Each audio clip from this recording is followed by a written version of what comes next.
Hi everybody, TheHande Mäkinen here, bringing you a little update video with 3 main topics in it. Basically just wanted to tell you what's going on with me and my channel and everything, and kind of doing little updates on a couple of different things that I'm kind of currently involved or interested in. First of all, there'll be a new video soon, or at least I hope there will be. What it will be my first, in my view, first real legit Let's Play. So, I've done videos before where I've played games and recorded myself playing them, but as you all know, it's been so far with me with a camera pointing at the television and talking over it, and I've gone through quite a lot of trouble in order to be able to capture actual video from games. You actually saw fruits of this labor already a little bit in the video game stories series. In the Donkey Kong video, what you saw in the background was actually pre-recorded footage of Donkey Kong that I had recorded.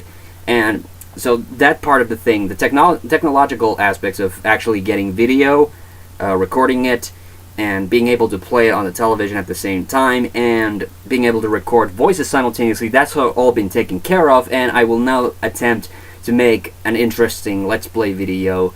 I'll be doing it with a friend of mine, and I won't tell you what the game is yet. I'm hoping that it's gonna turn out pretty good. Then the next thing I wanted to talk about, actually I wanted to make this video a little earlier, but I've been so busy with the Gabriel Night video and everything else that I didn't have time to do it, but I guess it's appropriate because tomorrow is November, and November of course means it's the National Novel Writing Month. If you don't know what that is, go to Google and type Nanowrimo in there. Basically, this will be my 3rd time I'll be taking part in Nanowrimo. Was I successful the last couple of times? Yes and no, but mainly no.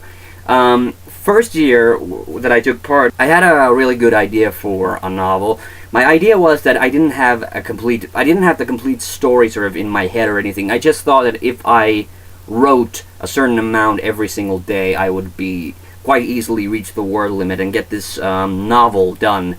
But I was interrupted. I was about halfway through, and I never got my groove back, and I never got back to finishing that story.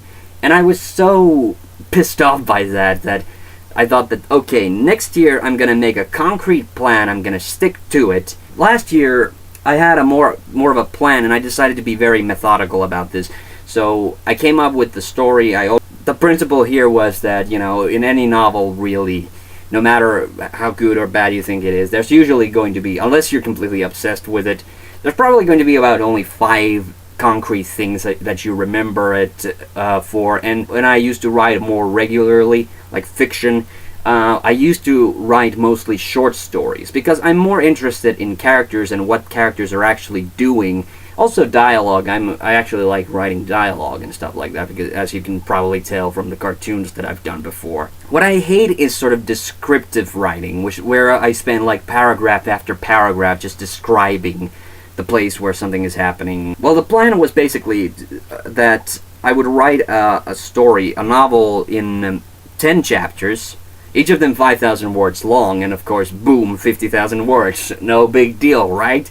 Wrong. It turned out that I could not, for the death of me, push to that long, because every chapter I decided there had to be something very concrete happening, because I hate reading that kind of novels where a chapter after chapter there's really nothing going on. I could, like, on a really good chapter that had a lot of stuff in it, I could get over 3,000 words pretty easily, but a lot of them leveled off after 2,000 words. And a couple of the really short chapters, I struggled to even get up to 2,000 words. But the good thing about last year's novel was that I actually finished the story, which was even more important to me, because I was actually, the more I wrote it, the more actually I was more and more happy with what I was writing. I did go back when I realized that I was really short on the word limit originally. It was something like 35,000 words. I went back, I beefed up sections, I even rewrote one chapter pretty much, because I noticed that it kind of sucked. But I fixed that, I changed that, and the resultant story I was really happy with, and I was only 9,000 words from the actual goal. But I decided I wasn't gonna force it, try to anymore, because the story as it was the story I wanted to tell. Well, having learned from that, I'll do the same thing I did last time, is that I'll learn from my mistakes. And so I decided, okay, dividing it into chapters beforehand was a smart thing to do, but I was just completely overestimating my ability to kind of meet the word limit for each chapter. So I decided, let's be more realistic. I could do that 2,000 words pretty easily. So the basic question just came down to how many chapters would I need if each one of them was only 2,000 words? The answer? 25. And I thought at first, wait a minute, how am I going to do 25 chapters? Because again, the whole thing about my writing is that I like to focus on sort of pivotal points in the story. But when I thought about it, 25 is 5 times 5, so I basically just divided the story into 5 chapters. This is into 5. I've kind of divided into 5. It helped that I was thinking about it in the terms of acts, like there's a opening act and a closing act and something in the middle, something interesting, some important plot movements. This year also I made some character designs beforehand, and this story is not going to be as dramatic and radical as last year's story. All of my stories have been sort of in the fantasy realm, but even my first novel that I was working on with Nanowrimo, there wasn't like that much magical stuff going on, as there was a lot of character dialogue and character development, and that's the sort of stuff I like working on. It helps when I have something interesting. There's something for the characters to shoot for. Okay, and the final part of this video, I knew some people were going to find this boring, so I saved it for the last part, is Formula 1s, where there's only 3 Grand Prix left, and when I was in Scotland I couldn't watch most of the races that happened in the beginning of the season, but it's been very exciting if you're a Finnish Formula 1 fan, because of course Kimi Räikkönen came back this year at Team Lotus, and he's been doing really well. His continuation with the team has been confirmed. So there's been a lot of big movements now as of late. In case you didn't know, of course, in 2009, Michael Schumacher came back, and he's been driving for 3 seasons now. He's been doing really, really poorly. And now, of course, he is retiring. And I say good for him because, you know, you would not believe that this is the same Schumacher that used to win like every race back when he was still in Ferrari. And what's interesting is that his replacement at Mercedes GP is Lewis Hamilton. And this is interesting because Lewis Hamilton has not driven in any other team except McLaren. So these last few seasons have been kind of uneven. And I don't know if moving to Mercedes GP is a smart move, because, okay, Schumacher has been doing really poorly. He did win one podium this year, which was, or achieved one podium this year, which was kind of a nice memory of his comeback. You know, one good achievement from these 3 years that he had, that were his comeback.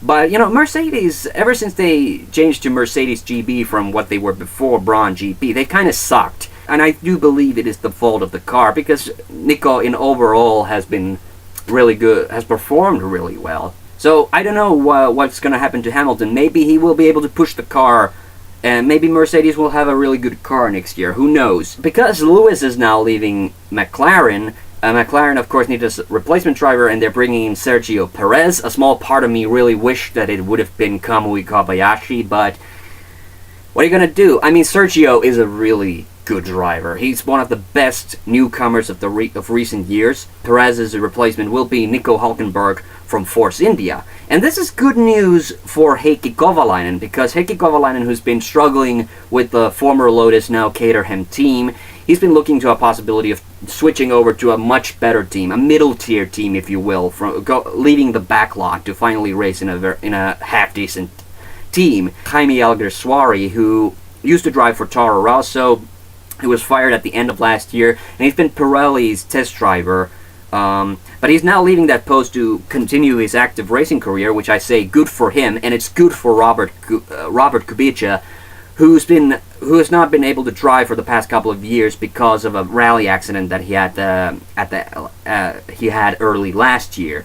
But now he's going to be Pirelli's test driver, and this is good news because this means he'll be able to kind of look at an open spot at a team somewhere. But the thing is, Jaime and Heikki are kind of looking at all the same teams right now, and there's no word yet what Williams is going to do. There's no word yet what's going to happen to Kamui Kobayashi at Sauber, because people have been talking that Sauber may be firing Kobayashi, even though he's been doing really well, even though he got a podium finish. But I personally wish that Sauber is going to stick with Kobayashi, but that leaves the question of who's going to drive in Force India. It's possible it's going to be Heikki, but it's also possible it's going to be Jaime, and we don't know. It's still all in the open. Also Williams, because they got two drivers with a possibility of continuation. First of all, Pastor Maldonado, who did win a Grand Prix this year, but he hasn't scored really in over half the races this year. Of course, he's got the Venezuelan government backing him up, so it's more likely than Bruno Senna, who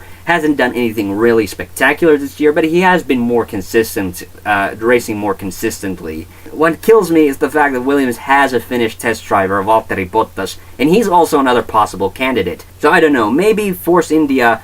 We don't know yet what's going to happen with Paul di Resta, but Paul hasn't really achieved much this year, so it's possible, but it's also possible that Force India is going to rehire Adrian Sutil, who was fired at the end of last season because of problems in his personal life and because he had to go to court, because he slashed at somebody's neck with a broken glass. You know, not the smartest thing to do. But at the same time, he's a good driver, and I wouldn't mind seeing him back. But I hate the fact if he's going to take that seat away from either Heikki or Jaime. At the same time, I really would want Heikki to leave Caterham because he is such a good driver. The only possibility right now is if Lotus is going to fire Romain Grosjean, and I don't really want them to fire Romain Grosjean, even though he's been in the even though he got a suspension this year. So I don't know. It's anybody's guess at this point. I just wanted to tell you that there's quite a lot of interesting stuff going on.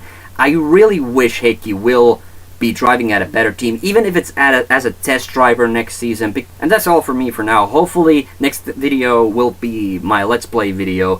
Fingers crossed. I'm on TheHande, and see you on the next one.